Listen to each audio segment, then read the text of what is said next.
We are going to continue talking Ian now. Florida, of course, is bracing for tomorrow. Hurricane Ian is getting closer and closer, as Tom mentioned. The storm pounded western Cuba, making landfall early today as a Category 3 storm. Ian is forecast to strengthen in the Gulf before reaching Florida late Wednesday, likely as a Cat 4 hurricane. An estimated 2.5 million people in Florida are under evacuation orders across 6 counties. Governor Ron DeSantis is urging people to prepare for power outages. The president has already declared an emergency, authorizing FEMA to coordinate disaster relief.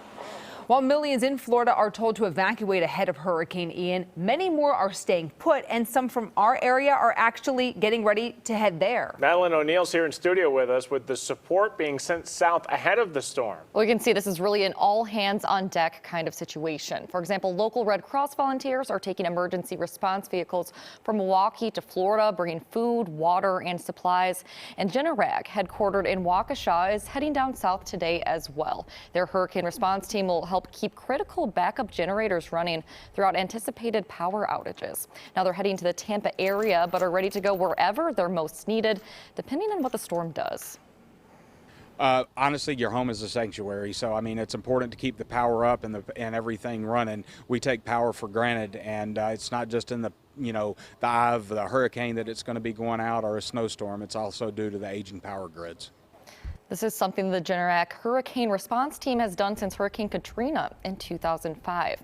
And now going from snowstorms to hurricanes. Well, one Wisconsin native who spent 20 years here in Milwaukee was dealing with snow for all those years. Now he lives in Florida and is preparing for what's to come with the hurricane. He's stocked up on food, water, and gas for his generator and is making sure everything in his yard is put away and secure.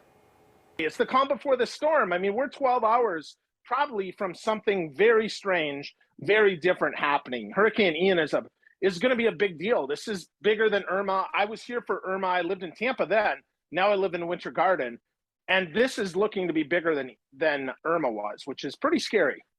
You just heard from Phil. He's close to Orlando, so he's not on the coast or in an evacuation zone. But he does have a reminder for all of us who may have people we're worried about in Florida tonight. Now, he says cell service can be spotty and people may lose internet. So don't necessarily jump to conclusions if you don't hear from someone right away in the coming days. That is a good reminder, because all of us want that instant communication. And if we can't get it, we always think the worst. So great reminder. Thanks, Maddie.